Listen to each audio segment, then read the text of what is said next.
Bueno, para quienes nos escuchan hoy, quiero que viajemos un momento a las colinas de Judea. Imagínense la escena. Estamos a unos 45 años antes del nacimiento de Cristo. Ujú. Un contexto históricamente bastante tenso, claro. Exacto. Y visualicemos esto que marca nuestras fuentes de hoy. Hay un hombre de unos 30 años sentado ahí en silencio. Y está memorizando nada menos que 613 leyes sagradas. ¡Wow! ¿613? Y no es una repetición automática, ¿eh? No, para nada. Las está procesando simultáneamente en hebreo, en arameo y en griego. O sea, imagínate la presión que pesa sobre los hombros de este hombre. Totalmente. Él sabe perfectamente que fallar en una sola coma o olvidar un solo detalle de esa inmensa red de reglas puede derrumbar décadas de esfuerzo. Compromete todo su estado de pureza ante Dios. Es que el nivel de estrés cognitivo es brutal. De locos, sí.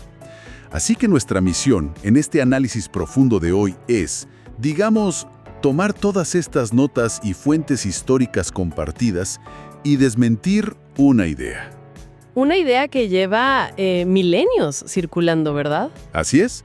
Queremos romper con ese estereotipo barato de que los fariseos eran simplemente, pues, los villanos hipócritas de largas túnicas que siempre vemos en las películas. Claro, la caricatura clásica. Sí.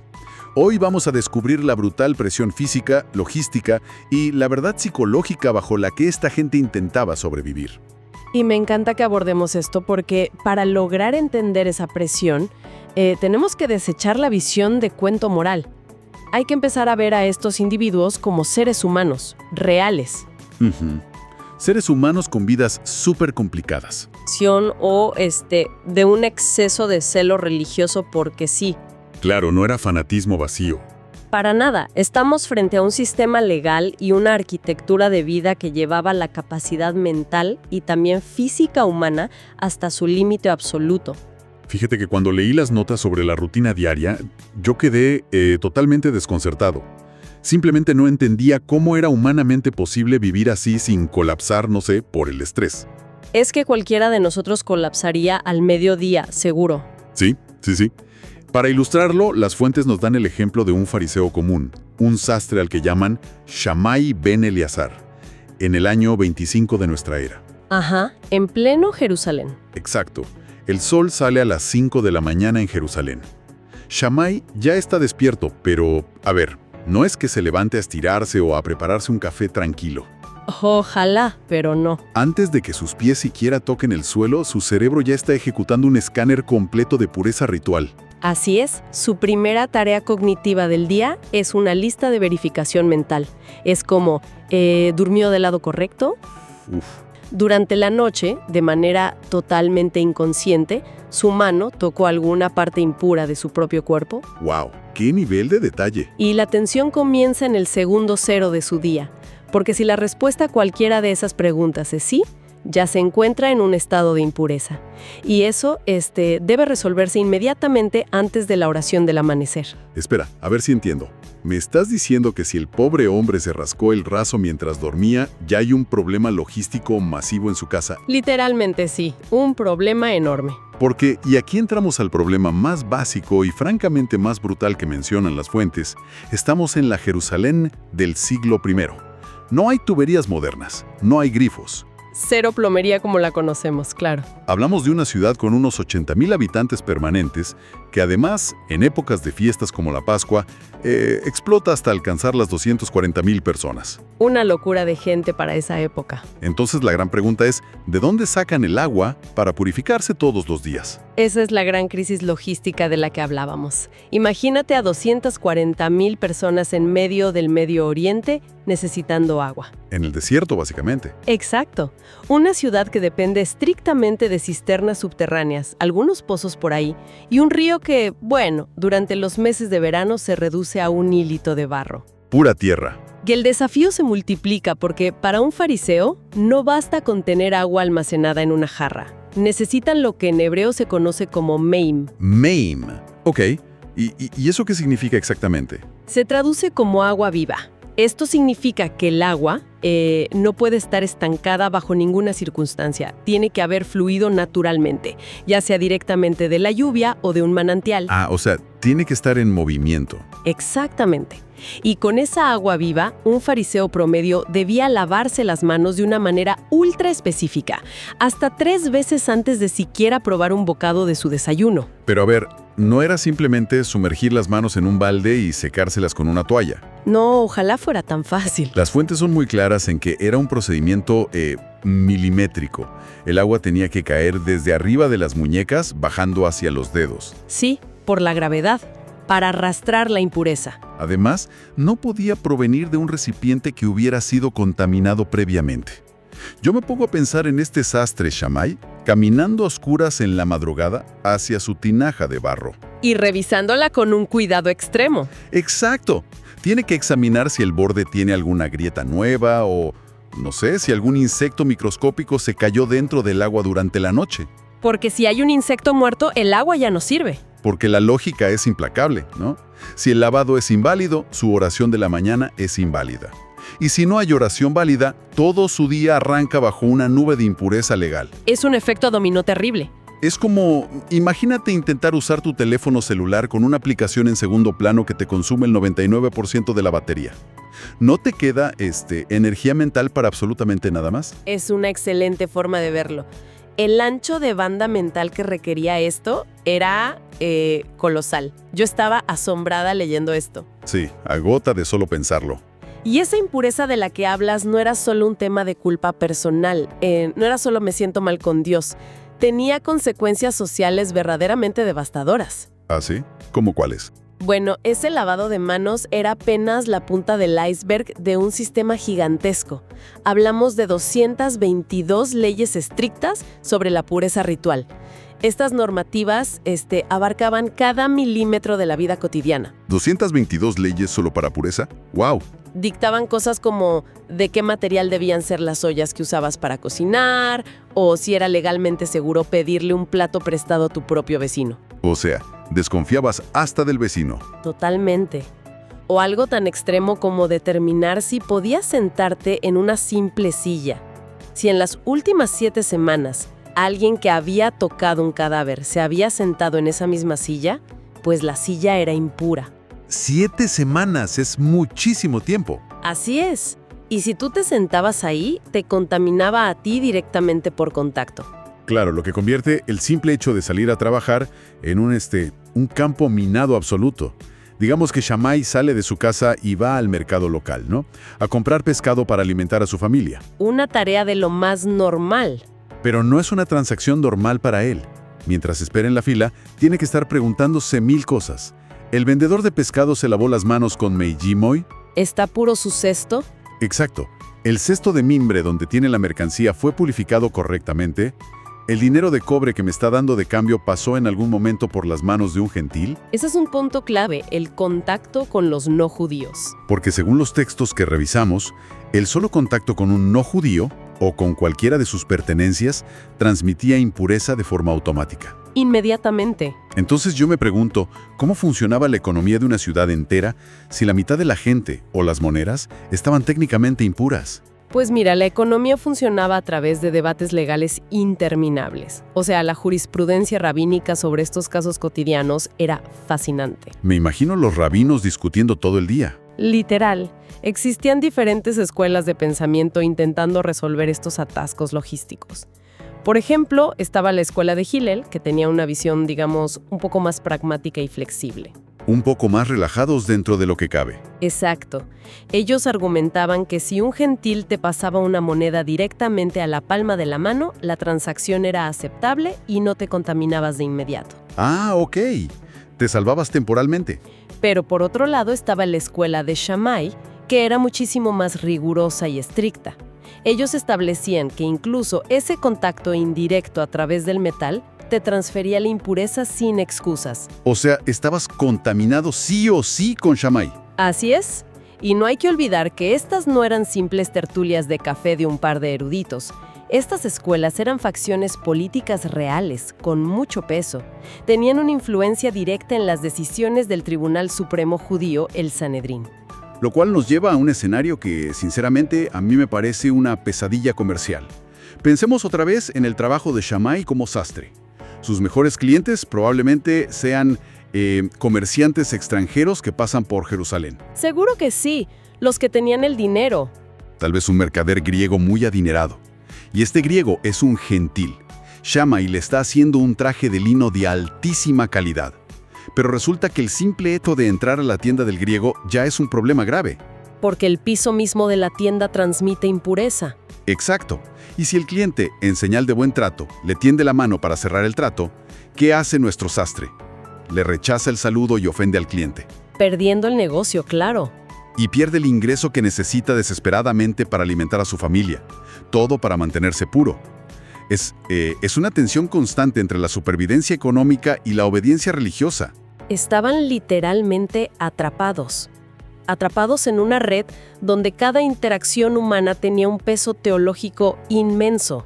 Agotador. Y si la vida comercial de lunes a viernes era ya de por sí complicada, la llegada del fin de semana elevaba el nivel de estrés a una categoría completamente diferente. A ver, analicemos esto porque prepararse para el Shabbat, según las fuentes que revisamos, suena literalmente como intentar desactivar una bomba con un cronómetro en marcha. Es una analogía perfecta. El cronómetro no perdona. La cuenta regresiva del sol cayendo el viernes por la tarde debía generar una ansiedad colectiva en toda la ciudad tremenda. Teóricamente, el Shabbat era el gran regalo. El día de descanso ordenado por mandato divino para restaurar el alma. Sonaba hermoso en papel. Sonaba a vacaciones semanales, sí.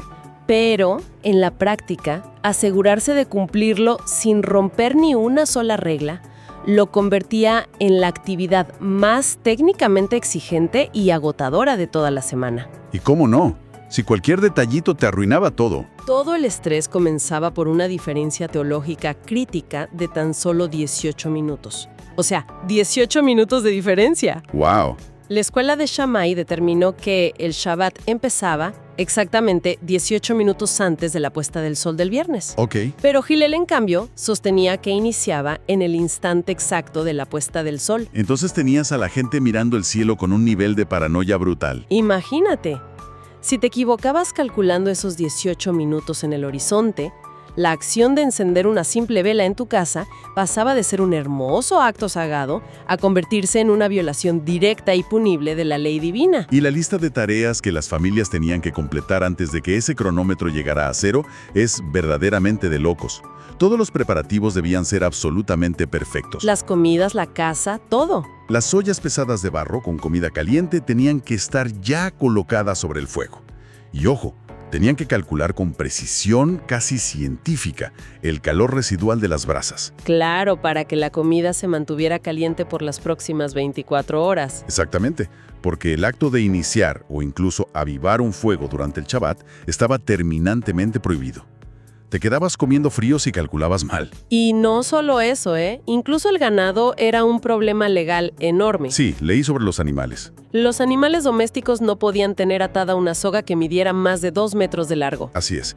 Y la lógica detrás de esa soga específica es un ejemplo brillante y a la vez aterrador de la minuciosidad de la ley. ¿Verdad que sí? Es súper específico. Si el animal se alejaba y comenzaba a arrastrar una soga más larga por la tierra, el roce continuo alteraba la superficie del terreno. Eso se consideraba, legalmente, arar. Trabajar la tierra en día de descanso, un delito. Y si el animal araba, el dueño era legalmente responsable de haber realizado trabajo agrícola involuntariamente durante el Shabbat. Todo esto recae bajo el concepto de melajá, o trabajo prohibido. Exacto. Y no era una simple prohibición general de no trabajes hoy, sino un sistema clasificado minuciosamente en 39 categorías extremadamente específicas. Una de esas 39 categorías era la escritura. Y el nivel de detalle aquí, como presentador te digo, a mí me pareció terrorífico. Es que te persigue hasta dentro de tu casa. ¿Sí? Imagínate si el hijo pequeño de Shammai, jugando por ahí en la casa, agarraba un trozo de carbón y escribía tan solo 2 letras en una pared.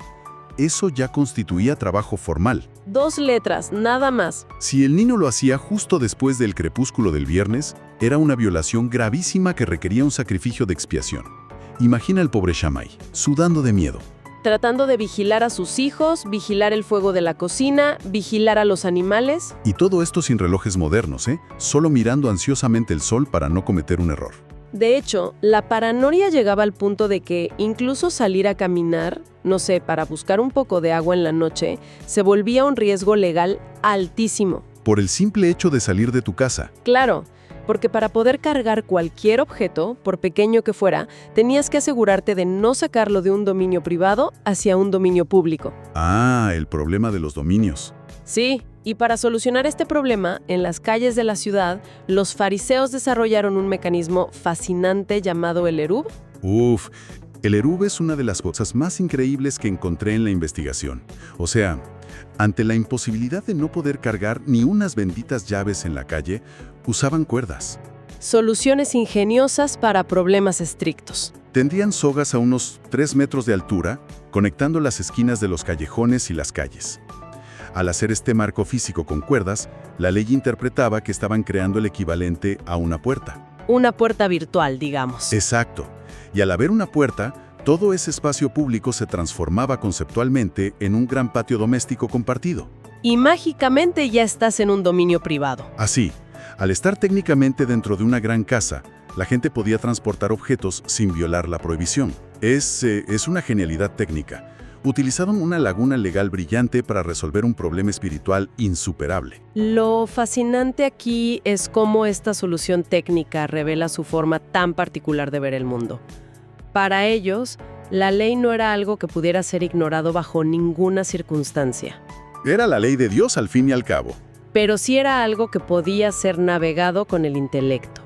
Ahora, vivir con este nivel de microgestión mental, calculando sogas, calor de brasas, pureza del agua y distancias, bueno, volvería completamente loco a cualquier adulto que intentara adoptarlo de la noche a la mañana. Imposible, te explota la cabeza el segundo día. Simplemente la mente de un adulto no lo soporta. Y ahí es donde las fuentes nos dan la gran clave. No lo aprendían de adultos.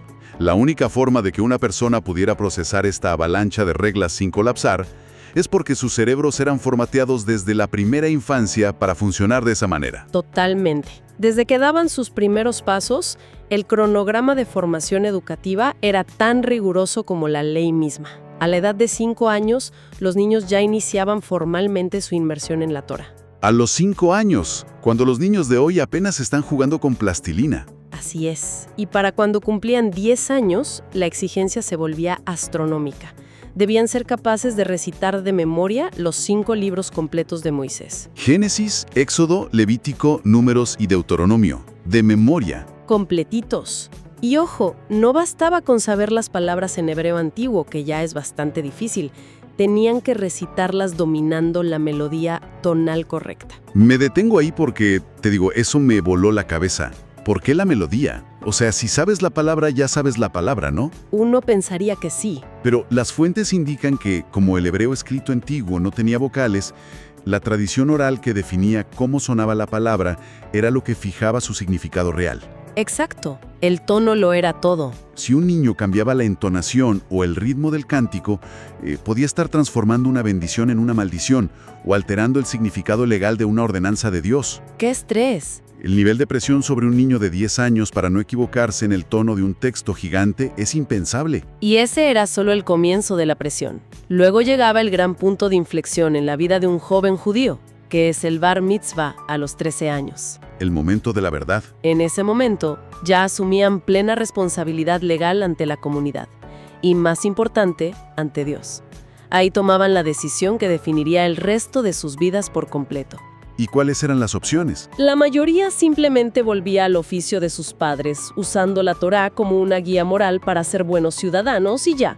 Pero los más brillantes, la élite intelectual, elegían buscar a un rabino de renombre para convertirse en sus discípulos. Entonces, si un joven elegía este camino de estudio avanzado, esto no era ir a una universidad moderna, sentarse en un pupitre, tomar notas durante un par de horas y regresar a comer a casa. Para nada. La educación farisea era, literalmente, clonar el comportamiento y la psique de otra persona, ¿verdad? Esa es la descripción exacta, clonación pura. Era una inmersión total en la vida del maestro. Las crónicas destacan que hasta la postura física del aprendizaje era vital. ¿A qué te refieres con la postura física? El discípulo se sentaba literalmente en el suelo de tierra, mirando hacia arriba, directamente hacia el rostro de su maestro. Es una postura de sumisión intelectual absoluta. ¡Wow! El apóstol Pablo, antes de su conversión, presumía precisamente de esto en los textos, afirmando que fue instruido a los pies del gran rabino Gamaliel. Estos adolescentes abandonaban sus hogares para siempre. Una entrega total a la causa. Dormían a la intemperie en los techos planos de las casas o se acomodaban por ahí en las esquinas de los patios de las sinagogas. O sea, se convertían en la sombra humana del rabino. Comían las mismas raciones exactas que él comía, caminaban exactamente por las mismas calles y pisaban por donde él pisaba. Sí, mimetismo absoluto. El objetivo no era solo aprender qué pensaba el maestro sobre un texto antiguo, sino absorber cómo vivía su vida. Aprendían a medir cuántos segundos pausaba el maestro antes de responder a una pregunta difícil en el mercado. O el tono exacto de voz que usaba cuando un pobre le pedía ayuda en la calle. Todo se copiaba. Era lo que llaman una yeshiva, una escuela ambulante. No había aulas, no había pizarrones, ni horarios fijos. Solo existía la transmisión humana y visceral de una visión del mundo. Así es. Pero claro, toda esta educación militarizada y este rigor absoluto no existía en el vacío o por puro gusto. Todo esto ocurría bajo una presión externa gigantesca. La sombra aplastante del Imperio Romano. Exacto. Y es ese contexto geopolítico tan opresivo el que convertía cada pequeña decisión religiosa en una potencial crisis política de vida o muerte. La ocupación romana no era una idea abstracta que leían en los diarios. Estaba ahí, marchando por sus calles. En el año 63 antes de nuestra era, el general romano Pompeyo entra a Jerusalén y en un acto que traumatizó profundamente a la nación, profana el templo al entrar con sus tropas al lugar santísimo. El lugar más sagrado de la tierra para ellos. Y desde ese día oscuro, Roma controla el territorio, domina las rutas comerciales y, lo que generaba mucha más fricción en el día a día, controla el sistema de impuestos. Y aquí es donde se pone realmente interesante, porque no era solo, entregar parte de tu cosecha de trigo al gobernador local y ya. Roma quería dinero, y no cualquier dinero. Roma exigía el pago del tributo utilizando la moneda romana oficial. Y esa bendita moneda era un insulto directo a todo lo que un judío creía en su alma. Era una provocación. Tenía grabado el perfil del emperador César. Lo cual ya era un problema inmenso, por la prohibición tajante de hacer imágenes de cualquier cosa. Pero además llevaba una inscripción en latín que decía, Divi Filius. Hijo de un dios. ¡Qué blasfemia para ellos! Exacto. Para cualquier fariseo, usar esa moneda para pagar un impuesto era cruzar una línea roja imperdonable. Estaban potencialmente violando el primer y más grande mandamiento. No tendrás dioses ajenos delante de mí. Te jugabas la salvación por pagar un impuesto. Ante esta encrucijada terrible, ¿qué haces? Pagas el impuesto para sobrevivir el día a día, pero te comprometes teológicamente, o te niegas por principios sagrados y te arriesgas a que las legiones romanas te crucifiquen por sedición. Es un dilema sin una salida limpia por ningún lado, y la sociedad judía de la época estaba completamente fracturada sobre cómo responder a esto. Facciones por todos lados, imagino. Exactamente. Por un lado tenías a los celotes. Ellos eran la facción política radical que exigía una rebelión armada total. Su postura era que preferían morir desangrados en combate antes que usar una moneda idólatra. Y de hecho, fueron los que causaron problemas serios después. Sí, esa mentalidad fue la que, décadas más tarde, provocaría la Gran Guerra que terminó en la destrucción total de Jerusalén. Por otro lado, tenías a los moderados, que veían el pago del impuesto como una transacción práctica y amarga. Un trago amargo, digamos. Un mal necesario para sobrevivir en un mundo imperfecto, mientras esperaban, con paciencia, la intervención divina. Y en medio de todo esto también estaban los saduceos, que eran un grupo completamente distinto a los fariseos, ¿no? Muy distintos, sí. Eran la aristocracia sacerdotal, la verdadera élite de la época. Ellos controlaban todo el flujo económico del templo, un complejo gigantesco que recibía a unos 100,000 peregrinos al año que traían ofrendas de dinero y animales para el sacrificio. A ellos les convenía económicamente llevarse muy bien con Roma. El status quo les favorecía. Y lo curioso de los saduceos es que, a diferencia de los fariseos, ni siquiera creían en la resurrección de los muertos, por lo que su enfoque estaba 100% en mantener el poder terrenal del momento. Exacto, eran los pragmáticos del poder político. Y es justo en medio de este choque brutal de facciones, con espías romanos observando cada movimiento, donde surge la famosa postura de Jesús. Una postura súper inteligente. Cuando intentan tenderle una trampa pública con el dilema del impuesto, las fuentes resaltan la brillantez táctica asombrosa de su respuesta. Él dice: devuelve a César lo que es de César y a Dios lo que es de Dios. Es que es magistral. Con una sola frase, desarmó la trampa política sin caer en la sedición armada de los celotes ni en la sumisión teológica de los saduceos. Si conectamos esto con el panorama general de las fuentes que estamos analizando, empezamos a entender algo que es fundamental. A ver, cuéntame. La motivación detrás de toda esta obsesión y el rigor microscópico de los fariseos no era la arrogancia o la simple vanidad religiosa de querer sentirse superiores a los demás. Su motor principal era el miedo. ¿Un trauma colectivo? Un miedo histórico, profundo y enraizado. Babilonia ya había arrasado Jerusalén y destruido el primer templo siglos atrás. Más tarde, el imperio griego, con Antíoco Epífanes, había intentado aniquilar su fe prohibiendo la circuncisión, y escucha esto, obligándolos a sacrificar cerdos en su altar sagrado. El animal más impuro de todos. Es una humillación total. La historia les había enseñado a sangre y fuego que la asimilación cultural significaba la muerte segura de la nación. Por lo tanto, las 613 mitzvot, todos esos mandamientos, no eran cadenas opresivas para ellos. Eran protección. Eran los ladrillos de un enorme muro de supervivencia, diseñado exclusivamente para proteger su identidad del mundo exterior que siempre quería destruirlos. Pero, y aquí hay un punto trágico. Sostener ese muro literal sobre sus espaldas tenía un costo físico que destruía el cuerpo humano. La factura física era altísima. Las fuentes detallan unas rutinas que para nosotros hoy son casi tortura autoinfligida. Los fariseos más comprometidos practicaban ayunos totales de 24 horas seguidas. No ingerían ni un gramo de comida ni una sola gota de agua. Ni una gota. Y hacían esto en una región donde el sol del verano empuja los termómetros hasta los 42 grados centígrados fácilmente. Lo hacían no una vez al mes, sino 2 veces por semana, regularmente los lunes y los jueves. Imagina el nivel de deshidratación corporal. 5 minutos cada una. Bueno, ¿entiendes por qué los textos dicen que las rodillas de estos hombres conocían la textura de la piedra mejor que la comodidad de sus propias camas? Esa devoción tan dolorosa y obsesiva es el rasgo que verdaderamente define a este grupo histórico. Y esto es crucial, porque es exactamente este mismo marco mental, esta intensidad aterradora, la única clave que nos explica el comportamiento del fariseo más famoso de toda la historia humana. Estamos hablando de Pablo de Tarso, por supuesto. Exacto, justo antes de su asombrosa transformación teológica. Saulo. Un perfil fascinante el de él. O sea, es un ciudadano romano de nacimiento, un judío helenista creado en la diáspora, y fue educado nada menos que en Jerusalén por el mismísimo rabino Gamaliel. Que era considerado un moderado, curiosamente. Sí, Gamaliel era de la escuela de Hillel. Sin embargo, y esto es lo interesante, Saulo no operaba como un moderado. Actuaba con el celo radical, la furia violenta y el purismo de la escuela estricta de Shammai. Un extremista total en la práctica. Leyendo las fuentes, queda claro que la cacería de cristianos que él lideraba no era la aberración de un loco sediento de sangre.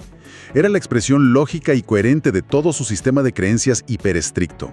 Estaba haciendo lo que creía correcto. Pienso en esto como una analogía biológica. A ver qué opinas. Pablo no era el típico villano de película de acción que se reía mientras hacía sufrir a los pobres creyentes.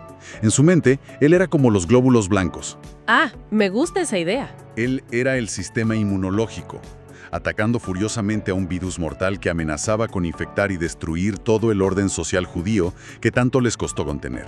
Es una excelente forma de describirlo, la verdad. Desde su perspectiva farisea, los seguidores de Jesús no eran simples personas con ideas novedosas o diferentes. Eran una secta sumamente peligrosa. Un virus, como dices. Le otorgaban autoridad divina a un maestro que había sido crucificado y no acreditado por el sistema. Y peor aún, estaban atrayendo a pecadores, marginados y gentiles a su círculo íntimo. Y eso, según la ley de las sillas que hablábamos, era contaminación pura. Claro, contaminaba la pureza de todo el pueblo de Israel. Por esa razón exacta, Saulo solicita cartas y emprende el viaje a Damasco. No es un capricho de fin de semana, ¿eh? Es una operación militar casi. Es una misión de Estado formal, autorizada y financiada por el Sumo Tribunal Judío. Imagina la tenacidad de este hombre. ¡Qué determinación! Emprender un viaje a caballo o a pie de más de una semana, cruzando el árido desierto sirio, soportando 45 grados de calor implacable, solo para arrestar a personas que consideraba herejes de la peor calaña. Y entonces, justo en medio de ese horno geográfico, ocurre el evento que fractura la historia occidental. Ese momento en el camino a Damasco es súper dramático. Las fuentes hablan de una luz tan pero tan intensa que lo ciega y lo derriba violentamente contra la arena caliente. Y luego, una voz. La confrontación directa. Imagina el terror absoluto que debió sentir este hombre súper educado, este intelectual de élite, al escuchar la palabra Señor, preguntar quién hablaba y descubrir, en la respuesta, que se trataba del mismísimo Jesús. Líder de la secta que él estaba intentando erradicar de la faz de la tierra. El shock debió ser indescriptible. Y esto plantea una pregunta importante sobre la psicología humana de Pablo. Es una implosión teológica total para una mente arquitectónica y cuadriculada como la de él. Su mundo entero se viene abajo. Debemos recordar que la ley del libro de Deuteronomio, que él recitaba de memoria con la melodía perfecta desde niño, dictaminaba explícitamente que cualquier hombre colgado de un madero estaba bajo la maldición directa de Dios. Claro, no podía haber un Mesías maldito. Pablo había anclado toda su justificación para la violencia en esa misma premisa. La idea de que el Mesías prometido terminara crucificado era una contradicción insoportable, un insulto para la ley. Inconcebible. Pero durante los 3 días siguientes al evento de la luz, Pablo se encuentra ciego en una humilde habitación en Damasco. No come ni bebe absolutamente nada. Está en la oscuridad total. Haciendo su ayuno fariseo, pero ahora por otras razones. Y en ese silencio abrumador, su cerebro brillante reorganiza todas y cada una de las piezas. Se da cuenta de que la inmensa arquitectura legal a la que dedicó toda su vida era la inversión exacta de la verdad. ¡Qué revelación tan dura! El muro de reglas perfectas que había defendido derramando sangre había sido traspasado por algo que ninguna ley humana podía producir: la gracia inmerecida. Y el corolario de esa revelación es el momento con Ananías, que, te digo, a mí siempre me ha parecido profundamente humano en las fuentes. Ananías era un discípulo local que, lógicamente, estaba aterrorizado. Y con justa razón, ¿quién no lo estaría? Él sabía perfectamente quién era Saulo de Tarso. Sabía los nombres de la gente a la que había arrastrado a prisión. Y sabía exactamente a qué venía a Damasco. Era como, no sé, pedirle a un ciudadano común que fuera a abrazar al jefe de la policía secreta que venía a ejecutarlo. Literalmente iba directo a la guarida del lobo. Pero, a pesar del miedo paralizante, Ananías obedece. Entra a la casa, camina hacia su perseguidor, que ahora está ahí, ciego y vulnerable, le pone las manos en los ojos y le dice 2 palabras que son devastadoras en su simplicidad. Le dice, hermano Saulo. Uf, hermano, qué fuerza tiene esa palabra ahí. Es un cambio de paradigma brutal. Y lo que me sorprende de Pablo es que, después de este momento, cuando recupera la vista, no agarra su pasado fariseo y lo desecha a la basura. No, en lo absoluto, no tira a la basura décadas de estudio. Lo que hace es tomar todo su arsenal intelectual y reciclarlo por completo. Le da un nuevo propósito. Utiliza su envidiable bilingüismo en griego y hebreo. Utiliza las tácticas de debate rápido y agresivo que aprendió de los grandes rabinos en las plazas y aprovecha al máximo los inmensos privilegios legales que le daba su ciudadanía romana para viajar sin restricciones por todo el imperio. Era el arma perfecta. Y sobre todo usa su dominio enciclopédico de la Torá. Toma toda la maquinaria que fue diseñada para mantener a la gente impura fuera del muro y la convierte en el motor principal para expandir la iglesia primitiva. Y deja entrar a todo el mundo grecorromano. A los gentiles que antes no podían ni tocar. Lo que lo lleva a formular esa conclusión tan lúcida que escribe más tarde en su carta a los romanos en el capítulo 7, versículo 12. Él dice, y cito, que la ley era santa, justa y buena. Sí, lo era. No reniega de que la ley viniera de Dios. Pero era fundamentalmente insuficiente para transformar la raíz del corazón humano. Y leyendo las fuentes hoy, me da la impresión de que esto es algo que los fariseos más reflexivos y honestos, Los que de verdad buscaban a Dios. sí, como tal vez el mismo sastre Shammai del que hablamos al principio, yo creo que ellos ya lo intuían profundamente en el silencio de sus noches.